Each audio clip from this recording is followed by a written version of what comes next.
And according to the U.S. State Department, at least 600,000 people are human trafficked across international borders. We brought you stories on human trafficking before and how it affects Kern County. Today, the Bakersfield Links STEM Academy will have an informative workshop with more on this issue and how you can make a difference. 23 ABC's Noelle Lilly is in Studio B with the links now. Noelle? Good morning, Tori, Emma. That's right. We're going to be learning more about this very important issue going on right here in Bakersfield, Kern County, and across the globe. I'm joined by Dr. Stephanie Powell, who has written extensively about this and actually has an organization that helps women and men who are experiencing human trafficking. It's called Journey Out. And I'm also joined by Dr. Rhonda Williams, who is the president of the Bakersfield Links chapter here. So first, I just want to know, Rhonda, what made you all want to bring an event like this to Bakersfield? We know that this is an issue that happens right here in our own community. Why is it important that the Links and other organizations are aware of it? Well, it was about 4 years ago when our Link sister Stephanie presented it at our conference, and some of our members attended and were really excited about it and said we needed to bring this back to our community. So after that, we brought it back to our community right away, and we've been doing this ever since. This is actually our third year with this event, with our fourth human trafficking event. Wow, and is the STEAM Academy specifically that this is catering to today?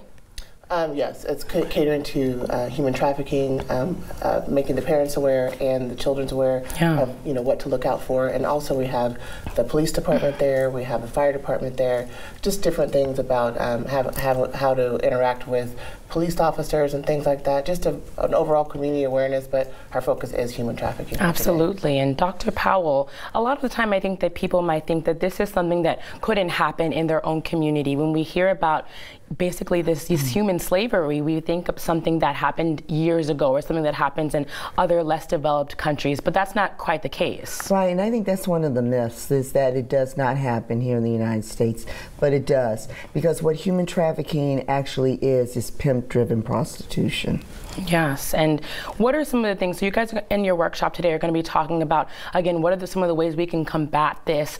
And it seems like maybe there isn't something that everyday people can do, but what are things that they can do to not only raise awareness, but to help out with these issues when they see it? I think raising awareness is one of the huge things, because oftentimes, because of the myth, victims are overlooked because people don't know what to look for.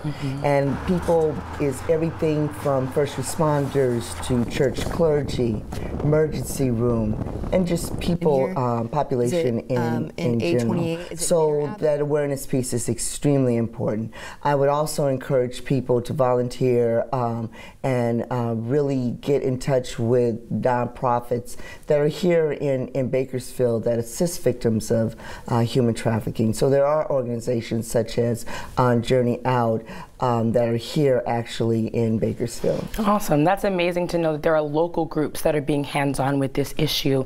And you know, a lot of the times we think, again, with the parents, what can parents do to protect their children from falling into the hands of human traffickers? What are some things that parents who maybe are watching our show and are concerned, what can they do? I think first of all, organizations such as the Links that are giving an awareness workshop that includes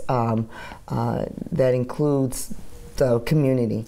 I think that's extremely important, the awareness. One of the things that we're going to be talking about is how pimps recruit on social media. Wow. Because that is huge. Yes. And the one thing that I wanted to really emphasize is that the average age of entry for human sex trafficking domestically here in the United States is between 12 and 14 years old. Wow. However, pimps have been known, and it's not unusual for them to actually recruit off of college campuses. Wow, and that social media aspect, I think, I'm so glad you mentioned that, especially with young people, that's ingrained into their everyday lifestyle, so that's really good to know. And one last question, Rhonda, what are you hoping the community takes away from this event as the president of the Links chapter here in Bakersfield? Well, the main piece is awareness, just for parents especially, for them to know what to look for when their children are on social media or texting and things like that. You'd be surprised at the things that you and I or the average person wouldn't think mean anything, but they're codes and signals that pimps use. And for the kids, you know, they're unaware of, like, they think, you know, oh, this guy's so nice, he really likes me, but he has a total ulterior motive. Yes. And our girls and our boys are really, you know, vulnerable to that. And awareness is the first step. Yes. Thank you, ladies, so much. Now, again, folks, this event is starting today at 8:30, so in just a few hours, this will be going on at Emerson Middle School, right down the street from our 23 ABC studio. Now, again, this event is really to raise awareness. It's in partnership with the Bakersfield City School District, as well as several other community groups that you heard about earlier in this segment. Now, again, we hope that you are able to make it out and, again, raise that awareness to learn more about how to avoid this issue in your own lives and in the lives of others as well. I'm Noelle Lilly. I'm here in Studio B. Emma, Tori, I'm going to send it back to you.